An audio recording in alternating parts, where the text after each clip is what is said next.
Ito si Ate Ira, isang crew sa isang tindahan ng hamburger. Unang beses pa lamang siyang tatapak sa Maynila, ngunit napilitan may pagsapalaran para sa pamilya. Tubong Mindanao si Ate Ira. Doon siya lumaki at doon na rin namulat. Ayon sa kanya, mahirap ang buhay sa probinsya, kaya napilitan siyang pumunta sa Maynila para makapaghanap ng trabaho. Yung dahilan niya kung bakit ay pagsapalaran kayo. Kasi diba, hindi ka taga... Saan ka nga ang probinsya galing? Mindanao. Mindanao. Ano yung dahilan niya? Ba't kayo mag-ikot? Pag yung... Para makapaghanap buhay dito. Kasi mahirap ang ano dito. Mahirap sa yung pera. May ano rin po, may trabaho din po yung kasama.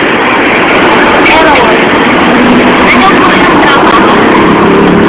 sa warehouse ng chemical.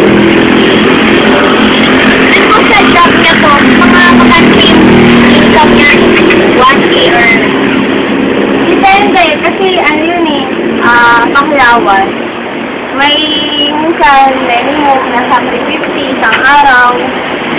Isa naman, pinakamababa nila 200 isang araw. Eh, kayo po dito. Ako, mababa. 239 lang. For 8 hours. 8 hours po. Oo.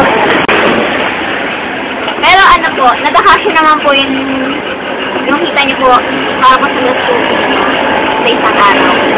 Oo, kasi wala pa kami pero nag-iipon kami.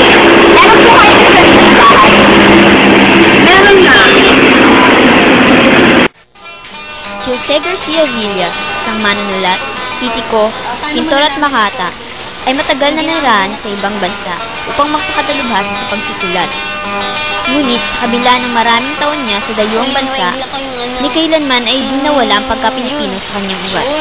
Sa kanyang akdang Footnote to Youth, itunuan niya ang pansin sa maagang pag-aasawa ng mga kabataan, na hanggang sa ngayon isa sa mga sanhi ng malinis na pagdami ng populasyon at syempre, kahirapan.